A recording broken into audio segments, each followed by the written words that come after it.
우리 하나님 말씀 보겠습니다. 베드로 후서 3장 18절 말씀이에요. 베드로서 3장 18절 말씀.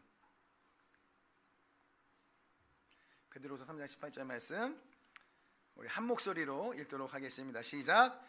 오직 우리 주 예수 그리스도의 은혜와 그를 아는 지식에서 자라가라. 영광이 이제와 영원한 날까지 그에게 있을지어다. 아멘. 곧 그 주 예수 그리스도의 은혜와 그를 아는 지식에서 자라가라 그랬어요. 오늘은 우리 구주 예수님에 대해서 배우는 날입니다. 할렐루야. 근데 여러분 다른 목사님들은 그 장세현 전사님 포함해서 할 때는 한 줄이 끝이었는데 저는 6줄이더라고요. 우리가 분명히 성경적인 방법으로 제비를 뽑았어요. 근데 이제 남은 거를 목사를 주더라고요. 담임 목사를 주더라고요. 굉장히 훌륭한 부목회자들 줄로 믿습니다. 그래서 감사히 받았는데 길더라고요. 그래서 오늘 다 할 수 없을 것 같아서 2번 나눴어요. 여러분 제가 마음먹으면 할 수 있지만 3시간 정도 걸릴 것 같아요. 그래가지고 오늘 이제 3가지 정도만 살펴보길 원합니다. 그리고 다음 주엔 다른 목사님께서 나머지 3가지를 하시고 할 예정이니까 참고하시면 될 것 같아요. 어떤 위대한 발명가가 있었어요. 정말 위대한 것을 발견하였는데 그분의 인생의 노년에 한 기자가 질문했습니다. 당신의 인생에서 가장 위대한 발견은 무엇입니까? 사실 이 질문한 의도는 뭐냐면 답정너였어요. 답이 정해져 있는 질문입니다. 그분이 발명한 위대한 발명품을 당연히 말할 거라 생각했는데 그분이 뭐라고 대답했냐, 뜻밖의 대답을 했어요. 내 생애 최고의 발견은 예수 그리스도께서 불쌍한 죄인인 나를 위해 죽으시고 부활하셨다는 사실입니다. 할렐루야. 여러분 이제 다 가졌다, 무엇을 가지면 다 가졌다라는 얘기가 있는데 그게 바로 뭐냐면 예수를 가진 자는 다 가진 자입니다. 할렐루야.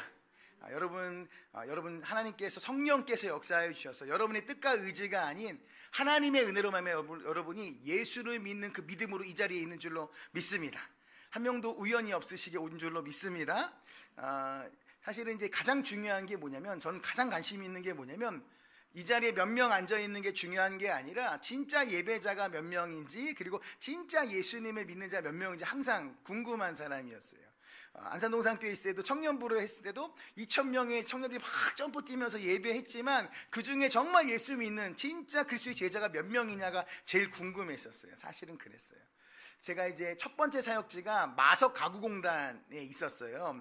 거기 언덕백에 우뚝 선 교회가 있었는데 교인들 대부분이 공단에서 일하시는 분이었어요. 그래서 가구공단을 관리하는 관리자들이었거든요. 그래서 좀 먹고 살만하신 분도 굉장히 많았어요. 그래서 그게 한 달에 한 번씩 사역자들 돌아가면서 거기 가서 이제 그런 직원 예배라 그러잖아요. 다 뭐 회장님이 장로님이시고 막 이러니까 다 당연히 예배를 드린단 말이죠. 그러면 이제 우리 부목사님들, 제가 이제 막내 전도사였는데 형님들 다 막 축복의 말씀 다 가져가고 이렇게 했는데 저는 그때 20대 중후반 27 막 이럴 때니까 지금부터 20년 전이니까 얼마나 패기가 넘쳤겠어요. 철도 없고. 그래가지고 저는 제가 봤을 때는 별로 믿음 없는 것 같은 거라 맨날 이제 교회도 잘 안 보이시고 일하시는 분들이 막 누구의 자녀시고 막 그러긴 했는데, 그래서 제가 남들은 막 뭐 10편 23편 뭐 어떤 막 축복의 말씀 막 갖고 가고 막 3중 축복 해주고 막 그랬는데 저는 어떤 본문 갖고 왔는지 아세요?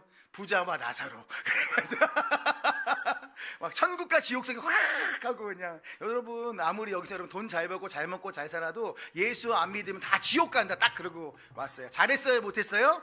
잘했어요. 그 중에 한 3명은 구원받는 줄로 믿습니다. 물론 담임 목사님이 굉장히 혼났습니다. 그리고 한 6개월 정도 그곳에 못 갔죠. 그런 슬픈 사연이 있다는 사실. 사랑하는 여러분, 우리가 예수를 믿는 것 자체가 우리에게 복이에요. 그거는 우연이 아닙니다. 하나님의 능력과 은혜인 줄로 믿습니다.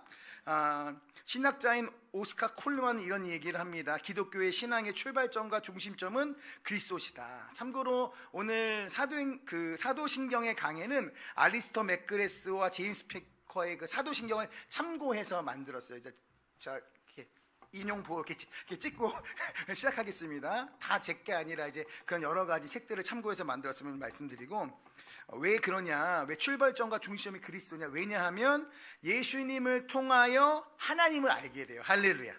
예수님을 통하지 않고는 하나님을 알래야 알 수가 없어요. 할렐루야. 그리고 예수님으로 인하여서 성령 충만함을 받을 수 있기 때문입니다. 여러분 믿으십니까? 그래서 예수님이 우리의 다리 역할, 이어주는 역할을 하시는 거예요. 그게 너무나 중요한 역할이시죠. 그래서요, 사도신경의 12항목 중에 6가지, 6항목이 예수님과 관련된 거예요. 그래서 하나씩 우리 살펴보기 원하는데, 자, 뭘 살펴볼까 하면 그 외아들 우리 주 예수 그리스도, 그 외아들 우리 구주 예수 그리스도를 믿사오니라는 부분을 배우게 될 것입니다. 네 가지 호칭은 개별적이면서도 상호유기적으로 예수님이 어떤 분인지를 명확하게 나타나고 있는 거예요. 지금부터 의미를 하나씩 살펴볼게요. 첫 번째는 뭐냐면 하나님의 유일하신 외아들이라는 뜻이. 한번 읽어볼까요? 시작. 하나님의 유일하신 외아들. 예수님께서 세례를 받으실 때, 그리고 변화산에서 어떤 일이 있었냐? 음성이 들려왔어요. 이는 내 사랑하는 자요, 내 기뻐하는 자라. 특별히 예수님이 세례를 받으실 때는 그 장면 안에 성부, 성자, 성령 하나님이 다 같이 계셨어요. 성부 하나님의 놀라운 음성, 그리고 예수님이 세례를 받으셨고 성령이 어떻게 됐어요? 비둘기같이 임한 거예요. 여기서 외아들이라는 그 얘기는 막 외동아들 그런 개념이 아니에요. 그 말은 뭐냐면 이 유일하신 하나님의 아들 예수께서 하나님과 이러한 관계이다. 예나 지금이야 외아들 하면 좀 귀하잖아요. 여러분, 제가 몇 여이게요? 예? 6남매? 5남매? 저 이래봬도 외아들이에요. 절대 그러지 않아요. 막 불러서 키우셔가지고 어머니가 그런 거 티가 안 나는데, 옛날에 고대 근동에는 외아들이라는 게 엄청나게 소중하고 존귀한 존재라고 표현이 되었었어요. 그러니까 무슨 얘기냐면 그 아들, 그 외아들이라는 표현은 하나님과 존귀하고 하나님과 온전하고 하나님과 특별한 관계에 있다. 아버지에게는 그 누구와도 바꿀 수 없는 소중한 존재가 누구냐? 우리 구주 예수 그리스도다. 할렐루야. 상하의 관계가 아니라 동등한 신적 인격체를 갖고 있음을 표현하는 것이 이 외아들이라는 것입니다. 너무나 당연한 얘기지만 예수님이 하나님과 본질상 같은 하나님, 같은 신임을 말하고 있는 것이 그 외아들이라는 뜻인 거예요. 여러분 믿으십니까? 그래서 우리는요, 창조된 인간으로서 주님이 우리를 로마서 보면 양자 삼아 주셨다 그러잖아요. 근데 고대 근동의 양자는 무엇이냐면 양자이지만 원래 아들하고 동등한 관계를 맺고 있었거든요. 그래서 왜 예수님에 대해서 6가지나 말하는 이유가 뭐냐면 그 당시에 다 예수님과 관련된 이단들이 너무나 많이 나왔어요. 예수님을 부인하고 부정하는 게 너무나 많았죠. 그래서 양자론이라는 게 있었어요. 그래서 어떤 사람이 뭐라고 얘기했냐면 예수님이 아까 말했던 그 장면, 세례를 받으실 때 그때 하나님이 예수님을 뭐 했다고? 양자 삼으신 거다. 그래서 그가 신으로 이 땅에 온 게 아니라 양자 삼아서 그 역할을 감당했다. 그러니까 양자론을 주장하는 바가 있었고, 예수님은 하나님이시기도 하지만 사람은 아니다, 뭐 이렇게 주장하는 것도 있었단 말이죠. 그러니까 우리가 참고하면 될 것 같습니다. 그래서 예수님은 뭐라고 얘기하셨냐? 영원전부터 하나님과 같으신 신으로서 말씀으로 천지를 창조하신 분이 예수님이라는 사실을 우리가 믿어야 될 줄로 믿습니다. 그래서 예수님이 유대인들에게 뭐라고 얘기했냐? 요한복음 10장 30절에 보면요, 아버지와 나는 뭐라고요? 하나다 그랬어요. 예수님 스스로, 하나님이신 예수님이 스스로 말씀하신 게 뭐냐? 아버지와 나는 하나다라고 얘기하셨어요. 근데 이 얘기를 들은 유대인들은 믿었을까요? 안 믿었을까요? 믿지 않고 돌로 쳐서 예수님을 죽이려 했죠. 왜냐하면 엄청난 신성 모독이었단 말이죠. 그들이 생각했어요. 두 번째 뭐냐?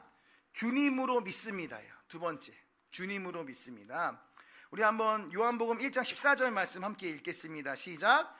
말씀이 육신이 되어 우리 가운데 거하심에, 이게 뭐냐면 말씀이 육신이 돼서 우리 가운데 거했다는 것은 뭐냐면 예수님이 말씀이 육신을 입고 이 땅에 내려오신 거예요.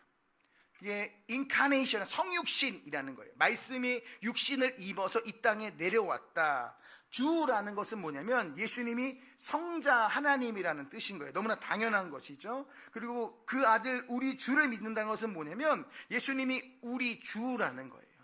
주라는 말에는요, 일반적으로 어느 때만 썼냐면 로마 황제에게만 쓴 거예요. 아무나가 아니라 유일하신 하나님이라는 것이었어요. 그러니까 절대적인 통치권, 소유권, 그리고 신성을 더하신 분이 바로 예수다라는 뜻입니다. 주라는 말은요, 하늘 아래 두 주인을 섬길 수 없음을 얘기해요. 그래서 그 당시에 예수를 주로 고백한다는 것은 뭐냐면 그 당시가 로마의 통치권 아래 있었지만 헬레니즘 문화가 가득했던 거였어요. 그 당시 신은 누구를 말해요? 로마 황제를 말해요. 황제를 숭배해야 되는데 우리의 주는 누구예요? 황제가 주입니까?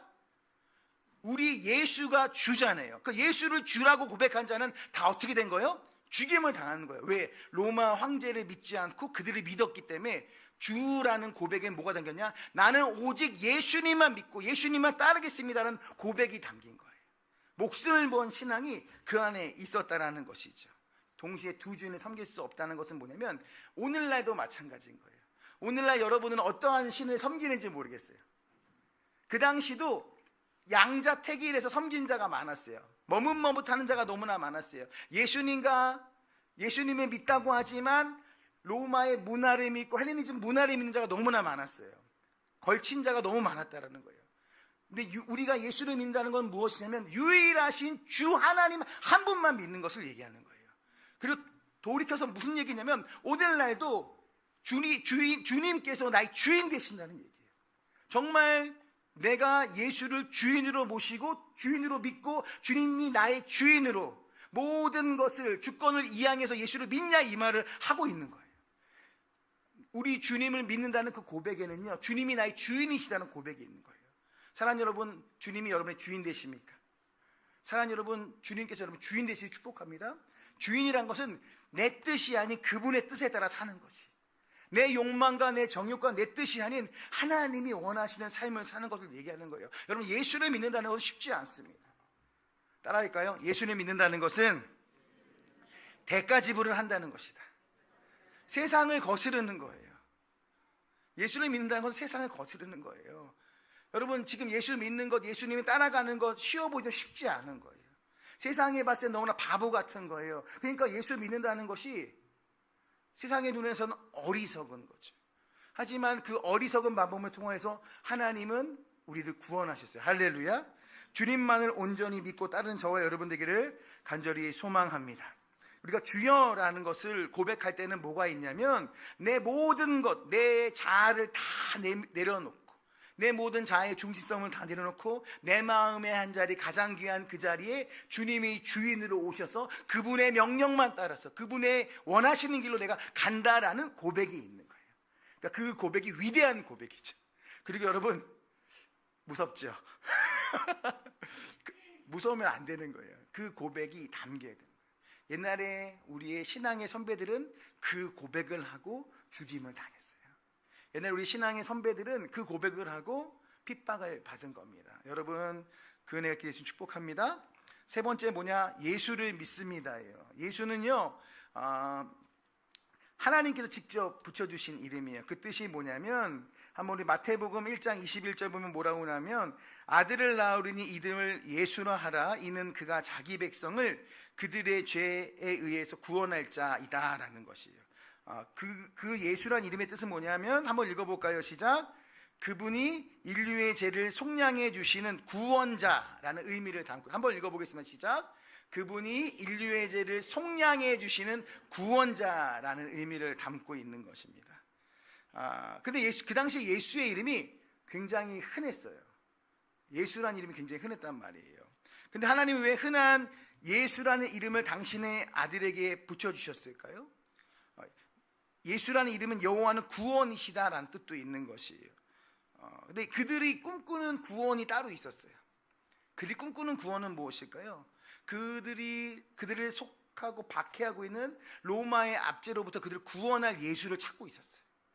정치적인 메시아를 원하고 있었어요. 그래서 그들이 원했고 꿈꿨던 건 뭐냐면, 마치 다윗의 때처럼 그들이 잘 먹고 잘 살고 태평성대를 이루는 것을 그들이 꿈꿨다는 얘기.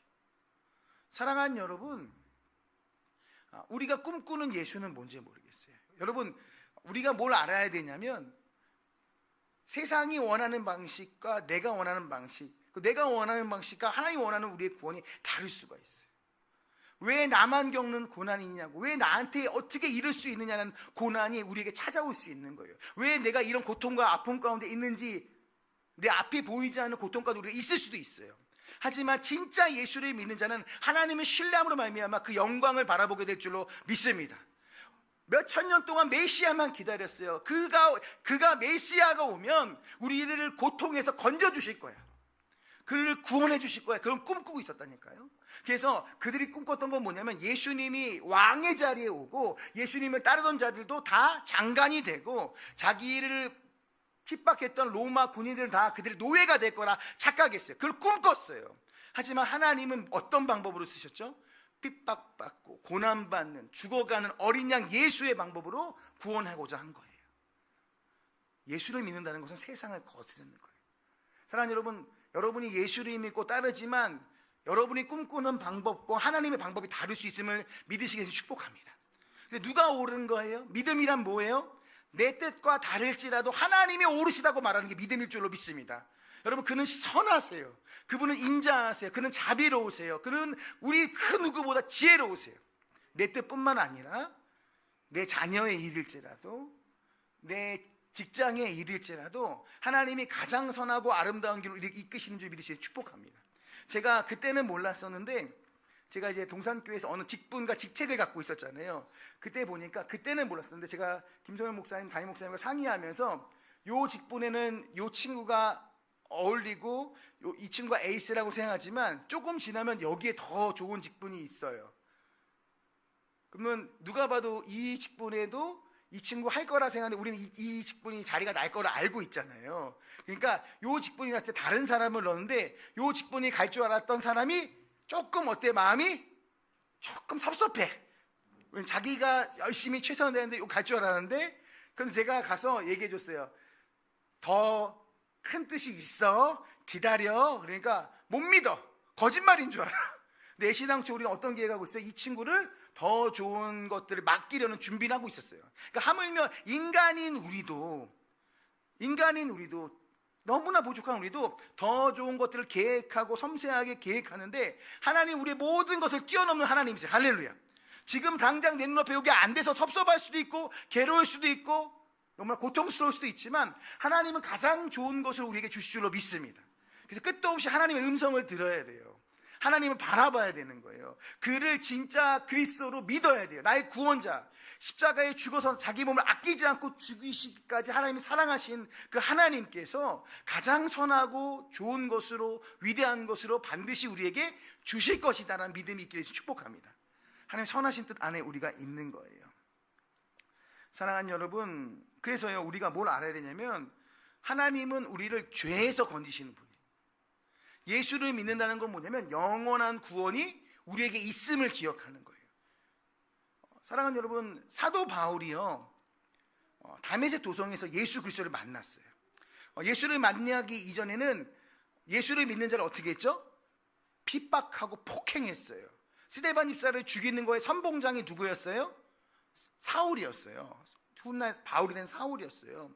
그래서 자기를 돌아봤을 때 죄인 중에 계수입니다. 비방적으로 밖에 폭행했죠. 그런 거 성경이 수없이 많이 그의 죄성을 고백하는 게 나와요. 그런 다음에 훗날에 또 누군가 잡아 죽이러 갈 때 예수님이 다메섹 도성에서 부활하신 예수님 만나게 해주셨어요. 할렐루야. 눈이 멀고 고통 가운데 이제 그가 예수를 만난 후에 다른 인생을 살았죠. 다른 인생을 산 거예요. 다른 인생을 살 때에 갈라디아서 보면은 주님이 뭐라고 나오죠? 천국을 보여주신 거예요. 3층 천을 보여주셨어요. 그걸 왜 그랬을까요? 앞으로 너가 겪어야 될 예수를 믿어서 너가 레드카펫이 쫙 깔리는 것이 아니라 예수를 믿는다는 것은 고통과 고난이 있고 어려움이 있고 대가지불이 있어. 그 얘기하는 거예요. 근데 이 땅이 끝이 아니라 저 천국에 가면 너가 이곳에서 영원히 나와 함께 행복하게 살 거야 라고 보여주신 거예요. 그리고 사도 바울이 디모데후서에서 신나서 쓰는 거죠. 나의 달려갈 길을 다 마치고 믿음을 지켜서 이제 나에게 의의 면류관이 예비되었다. 왜 그렇게 얘기한 거예요? 그 17년 전에 몇십 년 전에 봤던 그 3층천 고통이 가득하고 배신을 당하고 아픔을 겪고 쓰라린 상처를 겪고 몇 대를 맞고 돌로 찍어서 죽은 줄 알고 버려졌다 나와서 또 복음을 전했던 그의 인생 가운데 쓰러지고 싶을 때마다 저 천국이 있구나, 잠시 봤던 3층전 잠깐만 해서 너무나 좋았던 그것을 기다리면서 승리하게 해주신 거죠. 사랑하는 여러분, 예수를 믿는 게 쉽지 않아요. 고통이에요. 어려움이에요. 여러분, 우리가 교회가 세워지지 않았습니까? 이제 우리 역사와 전통이 가득한 교회예요. 몇 달 됐어요? 4달 됐어요. 할렐루야. 이제 성도가 오면서 200명이 됐어요. 우리 하나님께 영광의 박수 올리겠습니다. 근데 여러분, 이 지상의 교회가 완벽합니까? 완벽하지 않아요. 예수를 믿는다는 고난이고, 인간들이 모인 곳은 어떤 곳이에요? 어려움이 있고, 분쟁이 있을 수 있고, 대립이 있을 수 있고, 온전하고 완전한 교회가 될 수 없는, 지금까지는 우리가 하하호 웃었지만 언젠가 우리 안에 어려움도 있을 수 있는 게 교회인 거예요. 그럼에도 불구하고 우리는 뭘 바라봐야 돼요? 하나님이 이 교회를 왜 세웠는지를 바라봐야 되는 거예요. 우리는 뭘 원하는 거예요? 잘 먹고 잘 살고 내 자녀가 잘 되고 건강한 거, 그것 때문에 우리가 하나님께서 교회를 세우신 게 아니에요. 교회를 세우신 건 뭐냐면 목적이 있는 거예요. 이 군포 송정지구의 죽어가는 영혼을 살려라. 할렐루야. 정말 교회다운 교회, 본질을 지키는 교회가 되라. 말씀 중심의 교회가 되라. 예배 중심의 교회 되라. 정말 성도가 서로가 사랑하는 교회가 되라라고 우리 교회 세운 줄로 믿습니다. 그러려면 뼈를 깎는 노력이 필요한 거예요. 그냥 뚝 하고 떨어지는 것이 아니라 우리가 정말 하나님의 그 뜻을 분별하면서 사랑하면서 한 걸음 걸어야 될 줄로 믿습니다. 우리 교회는 완벽하고 완전한 교회가 절대 아니에요. 10년이 지나가도 마찬가지, 20년이도 마찬가지인 거예요. 늘 끊임없이 하나님의 그런 은혜에서 벗어나지 않게 해서 몸부림치는 교회가 되어야 될 줄로 믿습니다. 그래도 될까 말까 한 겁니다. 더 나아가면 나아갈수록 우리가 더 잘 될 줄로 믿습니다. 간혹가다 우리의 행복, 성취가 구원과 동일시되는 개념으로 있으면 안 되는, 그건 어리석은 겁니다. 우리를 구원하신 이유와 목적은 무엇이냐? 하나님의 영광을 위해서 구원했다는 것을 믿으시길 예수님 축복합니다. 우리가 입으로는 예수님에 대한 신앙 고백을 하면서도 나의 욕망이 먼저 이루어지길 바라서는 안 되는 거예요. 그분의 영광을 위해서 살길 간절히 소망합니다. 자, 네 번째는 뭐냐면 그리스도를 믿습니다. 그리스도를 믿습니다. 그리스도는 메시아, 기름 부음 받은 자라는 뜻이 있어요. 그리스도는 세 가지 역할을 하는데 선지자의 역할, 제사장의 역할, 왕의 역할을 하는 것이 있어요. 선지자는 뭐냐면 하나님을 대신해서 사람들에게 하나님의 말씀을 전하는 거예요. 그래서 예수님이 이 땅에 오셔서 뭐라고 계셨냐면 회개하라, 뭐가 가까웠다? 천국이 가까웠다 그랬어요. 회개하라, 천국이 가까이 왔다. 그래서 예수님께 죄에 대해서, 의에 대해서, 심판에 대해서 가르쳐 주셨어요. 그냥 예수를 믿는 게 단순한 것이 아님을 우리에게 보여주신 거예요. 선지자 직분인 거예요. 제사장은 뭐예요? 단번에 그가 우리를 위해서 제사 지내주셨어요. 히브리서 보면 뭐예요? 그가 단번에 제사를 지내주신 말미암아 우리의 모든 죄를 사하여 주셨다 그랬어요. 특이한 게 뭐냐면 제사장은 아무나 할 수 있는 게 아니잖아요. 하나님과 인간 사이 죄인을 연결해 주는 게 제사장이잖아요. 1년에 단 한 번 대제사장이 덜덜덜 떨면서 대속죄일 날 그 죽음을 각오하고 들어가서 온 그 백성들의 죄를 대신해서 제사를 지내는 역할을 했는데, 우리 구주 예수 그리스도께서 완벽한 대제사장이 되어주셔서 단번에 한 번에 온전한 제사를 지내는 특징이 뭐냐? 본인이 제사를 지내시면서 본인이 뭐가 됐어요? 제물이 되어주신 거예요. 그게 제사장의 역할. 그래서 단번에 죄를 사해 주신 역할을 한 거예요. 그래서 하나님이 세상을 이처럼 사랑하사 했을 때 그 사랑하사에 과거와 현재와 미래의 모든 죄가 사해짐이 있는 거예요. 할렐루야. 여러분의 모든 죄는 이미 사해진 줄로 믿으시니 축복합니다. 예수의 보혈의 능력이 있어요. 여러분이 아무리 큰 죄를 지을지라도 하나님의 능력이 더 크고 예수의 보혈이 더 큰 줄 믿으시니 축복합니다. 십자가에는 뭐가 있냐면 두 가지가 동시에 있는 거예요. 하나님의 사랑과 공의가 있어요. 하나님의 사랑만 생각해서도 안 되고 공의만 생각해서도 안 되는 거예요. 하나님의 사랑과 공의가 있는 것이 십자가예요. 그래서 하나님의 사랑으로 그 아들 예수가 우리를 대신해서 어디에요? 십자가에 못 박히셔서 하나님의 모든 죄를 향한 진노를 다 받으셨어요. 그래서 단번에 제사 지냄으로 말미암아 우리가 깨끗하게 된 거예요. 그를 믿는 모든 자마다 구원을 얻게 되는 줄 믿으시길 예수님 축복합니다. 그리고 마지막으로 왕이에요. 왕은 뭐예요? 아까 똑같은 겁니다. 주인이나 마찬가지입니다. 그분이 여전히 우리를 다스리시고 통치하신다는 뜻이 있는 거예요. 예수님은 그 역할을 하는 겁니다. 사랑하는 여러분, 그래서 우리는 예수를 믿기 때문에 선지자로서 이 땅에서 하나님을 증거하는 삶을 살아야 돼요. 그리고 왕처럼 하나님의 다스리심이 사람들 가운데 일어나도록 하나님의 뜻을 행하는 삶을 살아야 돼요. 그리고 제사장처럼 하나님의 뜻에 순종하는 삶을 살아야 됩니다. 그것이 바로 우리 주 예수 그리스도의 믿사오니라는 신앙 고백을 하는 자의 삶인 것입니다. 두 번째로 성령으로 잉태하사 동정녀 마리아에게 나시고 부분이에요. 여러분, 성령으로 잉태되었다는 것은 무엇이냐면 그분이 완전한 하나님이란 뜻이고요. 동정녀 마리아에게 낳았다는 것은 무엇이냐면 그분이 완전한 인간이라는 거예요. 이거는 너무나 간단해요. 예수님이 우리를 구원하시기 위해서는요, 죄가 없으셔야 돼요. 근데 만약에 보통 생리학적으로 임신을 하게 되면은 모든 아담의 후손은 어떤 DNA를 갖고 태어나게 돼 있죠? 뭘 갖고 태어나죠? 원죄를 갖고 태어난 거예요. 선악과 따먹은 아담의 후손들은 다 원죄를 갖고 태어난 거예요. 근데 예수님은 세상 죄를 짊어지고 가는 어린 양이 되기 위해서는, 그리고 여러분 그 당시 구약의 율법에서 제사를 지낼 때도 죄와 관련된 제사에서는 양이 흠없는 것이어야 돼요. 흠없는 소나 양이어야 돼요. 그러니까 죄가 있으면 돼요, 안 돼요? 안 되는 거예요. 근데 예수님이 우리의 죄를 대신해서 십자가에 못 박히시기 위해서는 원죄를 갖고 태어나면 돼요, 안 돼요? 안 돼요. 예수님은 그래서 성령으로 잉태하신 거예요. 이것은 예수님 신성을 말하는 거예요. 초자연적인 현상으로 태어나셨다. 두 번째, 동정녀 마리아에게 나신 건 완벽한 인간임을 말하는 거예요. 그래서 예수님이 죄 없으시게 이 땅에 태어나셔서 완벽하게 하나님의 뜻을 따라서 유일한 인간이에요. 하나님의 뜻에 따라 완벽하게 산 유일한 인간이다라는 뜻이 그 안에 담겨 있는 것입니다. 초자연적인 능력으로 딱 태어날 것에 대해서는 이사야 7장 14절에 예언되어 있어요. 이사야 7장 14절 말씀, 그 예언이 성취된 건데 한번 읽어볼게요. 시작. 그러므로 주께서 친히 징조를 너희에게 주실 것이라. 보라, 처녀가 잉태하여 아들을 낳을 것이요 그의 이름을 뭐라고요? 임마누엘이라 할 것이다 그랬어요.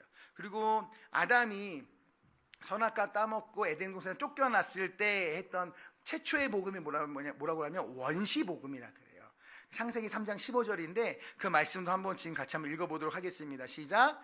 내가 너로 여자와 원수가 되게 하고 내 후손도 여자의 후손과 원수가 되게 하리니 여자의 후손은 내 머리를 상하게 할 것이요 너는 그의 발꿈치를 상하게 할 것이니라. 창세기 3장 15절 원시복음이요. 동그라미 치시고 원시복음이라 적으시면 좋을 것 같아요. 하나님은 인간이 죄를 짓자마자부터 예수님의 십자가를 예비하고 계셨다는 사실이에요. 그것을 믿으시길 예수님 축복합니다. 두 번째, 왜 동정녀에게서 태어나냐? 예수님의 무죄를 위해서. 아까 말한 것처럼 선악과 따먹은 인간에게서 나오면은 원죄를 갖고 태어나기 때문에 죄가 없으셨기 때문에. 세 번째, 예수님은 신성을 위해서 그렇게 하셨다는 것을 우리가 기억해야 될 것입니다. 예수님은 성령으로 거룩하게 태어나신 분이라는 거예요. 다음 거 넘기도록 하겠습니다. 마태복음 1장 18절 말씀 한번 보겠습니다. 마태복음 1장 18절 말씀. 예수 그리스도의 나심은 이러하니라. 그의 어머니 마리아가 요셉과 약혼하기 전에 성령으로 잉태된 것이 나타났더니 라 그랬어요. 그래서 예수님은 성경에 예언한 대로 성령으로 잉태되어서 이 땅에 오신 하나님이신 것을 우리가 믿어야 될 줄로 믿습니다. 자, 그 다음 거 보겠습니다. 그것은 뭐냐면 예수님의 고난과 죽음을 믿습니다. 다음 거 넘겨주세요. 시작. 예수님의 고난과 죽음을 믿습니다. 본디오 빌라도에게 고난을 받으사 십자가에 못 박혀 죽었나니 이 말씀을 기억하시죠. 먼저 본디오 빌라도라는 역사적인 인물을 통해서 예수님이 역사적인 사실을 가진 사람이다라는 걸 표현하는 것이고요. 첫 번째로 빌라도의 재판은 어떤 재판이었냐? 불의한 재판이었어요. 빌라도의 재판은 불의한 재판이었어요. 빌라도는 재판을 진행하면서 세 번이나 반복적으로 말하고 있는 게 있는데 무엇이냐면 요한복음 18장에 나는 그에게서 아무 죄도 찾지 못하였다. 19장에 뭐라고 그랬냐면 내가 그에게서 아무 죄도 찾지 못한 것을 너희로 알게 하렵니다. 19장 6절에서 뭐라고 그랬냐면 너희가 친히 데려가서 십자가에 못 박으라. 나는 그에게서 죄를 찾지 못하였다라고 얘기했어요. 무슨 얘기냐? 빌라도는 불의한 재판을 한 거예요. 빌라도는 재판을 하면서 예수님의 아무 죄도 찾지 못했지만 결국은 어떻게 한 거예요? 십자가에 못 박았어요. 그 당시 누구랑 바꿨죠? 원래는 누구를 풀어줘야 됐죠? 바라바를 풀어줘야 됐어요. 원래는 바라바가 십자가에 못 박혀서 죽어야 되는데 바라바랑 누구랑 바뀐 거예요? 예수님과 바뀌어야 돼요. 여러분, 우리가 뭘 생각해야 되면 바라바의 자리가 누구의 자리인지 생각해 봤으면 좋겠어요. 사랑하는 여러분, 바라바의 자리는 내 자리인 거예요. 내가 원래 십자가에 못 박혀 죽어야 되는데 예수님이 아무 죄도 없으신 예수 그리스도께서, 무죄하신 예수님께서 대신 죽으신 것이에요. 예수님의 고난과 죽음은 내 자리예요. 내가 죽어야 할 자리, 내가 죄값을 치러야 하는 자리인데 예수님이 그 고통을 받으신 거예요. 두 번째로, 고난을 당하시고 예수님은 어디에서 죽으시냐? 십자가에서 죽으셨어요. 한번 읽어보겠습니다. 시작. 고난을 당하시고 십자가에 죽으셨습니다. 사랑하는 여러분, 예수님이 십자가에 죽으신 것만 고난이 아니라 예수님이 이 땅에 내려오셔서 산 자체가 고난이에요. 여러분, 아까 말했죠. 하나님이 내려오신 거예요. 하나님이 인간의 옷을 입고 내려온 거예요. 제가 되게 유치하게 예전에 그 청년 시절에 제가 2대 입구에 교회가 있었거든요. 그래서 청년들 30명씩 제가 전도팀을 만들어서 2대 입구, 여러분 아세요? 2대 입구? 이화 워먼스 유니버시티, 이화여대 그 2호선 전철역이 제 고향이에요. 거기 그 만남의 장소 같은 2대 입구, 거기에서 청년들 30명하고 매주 토요일마다 전도하러 갔어요. 근데 저는 어떻게 전도했냐면, 제가 그 당시 렌즈를 꼈고요. 머리를 왁스를 안 바르고 가르마 같은 거 안 타고, 숱도 되게 많았다요 그때. 그래가지고 젤을 발랐는데 되게 유도 선수 같았거든요. 지금 씨름 선수 같지만 그래가지고 안경을 벗고 이렇게 전도하면 사람들이 막 도망가는, 약간 무서운, 약간 그런 사람이어서 항상 우리 되게 제일 착하게 생긴 여학생과 같이 이렇게 짝을 이뤄가지고, 말은 제가 하고 자매가 나쁜 사람 아니에요 이렇게 해서 전도를 항상 하곤 했었어요. 근데 제가 되게 유치하게 어떻게 전도하면 좋을까 하다가, 그 당시 제가 어떤 예를, 지금은 그렇게 이해하지 않는데 뭐라 얘기하냐면, 예수님이 인간의 옷을 입고 왔다. 그것은 마치 내가 바퀴벌레를 구원하기 위해서 바퀴벌레 옷을 입은, 바퀴벌레 몸으로 태어난 것보다 더 말도 안 되는 일이다 라고 얘기했는데, 거기서 다들 갑자기 집중하면서 공감하면서 그 복음의 말씀 끝까지 들었던 기억이 나요. 사랑하는 여러분, 예수님이 인간의 옷을 입고 이 땅에 오신 것 자체가 고난의 시작이었어요. 떵떵거리고 살다가 죽으신 것이 아니라 엄청나게 아프게 고통당하고 멸시천대받고 치욕스러운 삶을 살다가, 그리고 끊임없이 자신이 창조한 인간들에게 조롱을 받고 핍박을 받고 의심을 받고 저항을 받다가 결국에는 온갖 고난을 다 받고 십자가에 못 박혀 죽으신 게 예수님이라는 것이었어요. 그 예수님의 고난으로 인하여서 교회가 탄생하게 된 거죠. 사랑하는 여러분, 오늘날 교회는 은가금은 있지만 뭐가 없다 그래요? 예수 이름에 능력이 없다 그래요. 그러면 안 되는 거예요. 오늘날 교회의 역할은 은가금은 없어도 뭐가 있으면 되는 거예요? 예수 이름의 능력 있는 교회가 될 줄로 믿습니다. 하나동산 교회도 그걸 꿈꾸는 거예요. 유명한 교회가 되는 것을 꿈꾸는 것이 아니라 바른 길을 걷는 교회가 되길 원해요. 이 시간에, 이 힘든 시간에 지리하게 예수님의 십자가와 부활과 고난과 성령으로 잉태된 것과 이런 걸 막 일부러 가르치는 이유가 뭐예요? 기초부터 우리가 탄탄히 해야지 건강한 교회가 될 수 있기 때문이에요. 할렐루야. 사랑하는 여러분, 예수를 잘 믿는 저와 여러분 되기를 간절히 소망합니다. 진짜 예수를 믿는 자가 되어야 되는 거예요. 예수의 십자가와 부활, 그것이 얼마나 내 삶에 위대한 것인지, 이것을 가진 자가 얼마나 다 가진 인생인지를 우리가 알아야 돼요. 많은 사람들이 기독교를 믿는 이유가 기독교를 통해서 뭔가를 얻어내려고 믿는 자가 너무나 많은 거예요. 하나님께 잘 보여서 이걸 성취해야지, 이뤄야지, 이것을 누려야지 하는 사람이 너무나 많다는 거예요. 물론 이 자리에 계신 분은 한 명도 그런 사람이 없는 줄로 믿습니다. 여러분, 기독교가 말하는 능력이 뭡니까? 우리가 잘 먹고 잘 살고 건강하고 레드카펫 깔리는 게 능력이 아닌 거예요. 기독교가 말하는 능력은 뭐냐면, 만왕의 왕이 나를 대신해서 십자가에 못 박히시기 위해서 이 땅에 내려온 게 기독교의 능력이에요. 나를 대신해서 멸시천대 저주받고 죽으시고 부활하신 것이 능력일 줄로 믿습니다. 그를 믿는 모든 자는 구원받는 것이 기독교가 말하는 능력일 줄 믿습니다. 할렐루야. 그것은 세상에 말하면 미련한 것이지만 우리가 마지막 때는 영광스러운 것일 줄로 믿습니다. 말씀을 마무리할게요. 그 공단 사건이 처음에 말씀드렸잖아요. 공단 사건이 있는 뒤에 더 큰 사건이 한번 일어났어요. 저희 제가 섬겼던 그 마석에 있는 방주교에 제일 부자 집사님 한 분 계셨어요. 근데 그분은 이제 부자인지 사람이 부자고 가난한 거 제가 별 관심이 없는 사람이잖아요 원래. 그런데 그분은 좀 누가 봐도 부자야. 매주 올 때마다 차가 바뀌어. 처음엔 저분은 렌트카를 하세요? 내가 물어봤더니 우리 부목사님이 되게 재밌으신 분인데 저분은 부자야. 공단에 땅이 많으시고 임대업을 하시고 저기 목장도 하시는 분이야. 뭐 이렇게 얘기해서 그래요? 별로 저 관심 없으니까. 그래요? 근데 그분이 일주일에 딱 한 번 교회 와서 어떻게 하냐면 탁 이렇게 반지를 막 서너 개 끼고 탁 이렇게 하고 선글라스 끼고 이렇게 해가지고 이렇게 스프릿 핑거 이렇게 좀 하시다가 이렇게 하시다가 예배 그 계단 탁탁탁 너무 인사를 잘하세요. 인사를 하시고 예의 바르게 하다가 딱 기둥 옆에 딱 앉아요. 저기 기둥 뒤에 앉으시면 뭐라는 거 아니에요. 오해하지 마세요. 그땐 TV도 없는데 앉아서 인사 딱 하고 처음에 그럼 예배 시간 시작하기 전에 이렇게 기도하잖아요. 왔다가 끝까지 기도하다 가세요. 99% 그냥 찬송 한마디도 안 해. 그냥 전능하사 하다가 잠드셔서 축도할 때 딱 깨나서 가시는 거예요. 그럼 제 눈에 봤을 때는 저 철없는 전사님을 봤을 때는 그분이 믿음 있어 보여요? 없어 보여요? 없어 보이죠. 그래서 다 목회자들 한 번씩 초대하는데 어느 날 피레미 같은 저를 초대해 주셨어요. 대저택에 저를 초대했어요. 초대해가지고 신방 받으면 내가 말씀을 전해야 되잖아. 본인이 말씀을 전하셔 나한테. 그래서 55분 정도, 한 시간이면 55분 정도를 자기가 막 떠들어 자기 살아온 이야기를 막 하시고, 그 간증이 아니라 이렇게 뭐 교회는 이래야 돼 막 계속 얘기하시는데 그냥 별로 엑기스 없는 얘기, 기억도 잘 안 나는 얘기를 하셨어요. 그래서 나한테 마지막으로 전도사님 할 말이 없네요. 그래서 내가 그래요. 제가 한 말씀 드려도 되겠습니까? 제가 뭐라 그랬게요? 맞춰보세요. 달란트 드립니다. 제가 그분에게 뭐라고 얘기했을까요?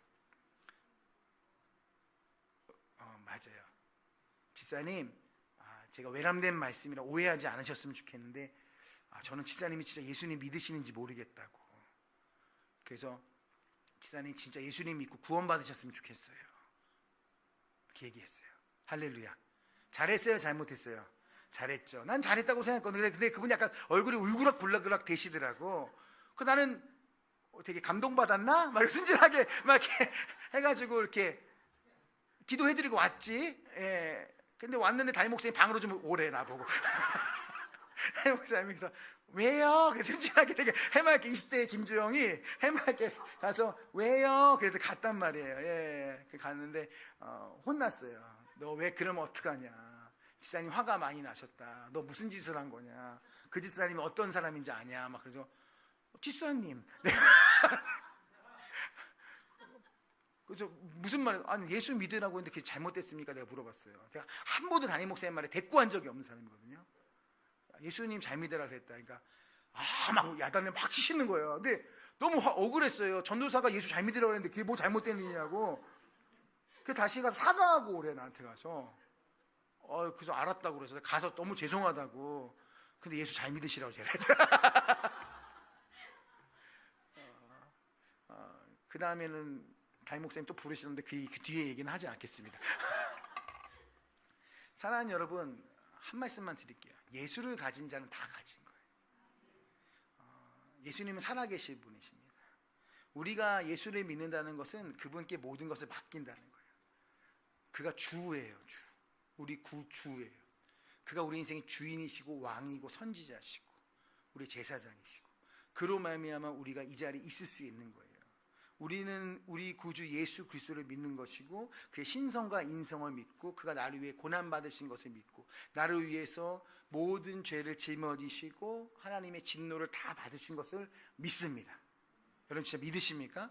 우리가 아는 신앙 고백에는 그 이야기가 담겨 있고 그 고백이 있는 거고 그 고백은 뭐냐? 내가 정말 예수를 믿고 예수님의 길을 따라서 예수님을 주인으로 모시고 살겠다라는 고백이 동시에 사도신경에 있는 거예요. 여러분 예수를 잘 믿으시는 저 여러분들에게 축복합니다. 여러분 예수 잘 안 믿으시면 제가 가서 얘기할 거예요. 예수 잘 믿으라고. 사랑하는 여러분 이 말씀만 하고 마칠게요. 하나동산교회는 완벽한 교회는 아니지만 시간이 지나면 더 완전해지기 위해서 몸부림치는 교회가 될 줄로 믿습니다. 이제 4개월 됐어요. 4개월 됐는데 우리가 시간이 지나면 더 친밀해지고 사랑해지고 더 온전한 관계가 될 줄로 믿어요. 그리고 우리 교회가 더 견고하게 잘 설 것입니다. 왜냐하면 다른 목표가 없어요. 목표는 단 한 가지예요. 하나님께 영광. 할렐루야. 본질에 충실해서 하나님께 영광 돌리는 게 우리 교회의 목표예요. 그리고 딴 거 안 하고요, 진짜 온전히 예배하고 온전히 말씀 연구하고 온전히 기도하기 힘쓰는 교회가 될 것입니다. 할렐루야. 그리고 서로가 서로를 봤을 때 우리 다 친하잖아. 우리 교회 특징이 뭔지 한 번만 마지막으로 얘기할게요. 오늘 58분까지 저기서 떠들대 놀대. 예, 그게 좋은 교회예요. 물론 여기 와서 막 기도로 10분 전부터 준비하는 것도 좋은 교회이지만 막 성도의 코이노니아 교제가 일어나다가 뜨겁게 예배하고 뜨겁게 기도하다 하는 게 좋은 교회일 줄로 믿습니다. 성도 안에 사랑하는 교회가 될 것입니다. 그게 저희의 목표예요. 세상에서 가장 큰 교회가 아니라 세상에서 가장 하나님을 사랑하고 서로가 서로를 사랑하는 교회, 이 도시를 변화시키고 사랑하게 몸부림치는 교회가 우리의 역할일 줄로 믿습니다. 무엇보다 예수 사랑하는 교회, 그 교회를 위해서 꿈꿨으면 좋겠습니다. 우리 찬양하겠습니다. 내 마음의 한 자리 찬양하시고 기도하겠습니다.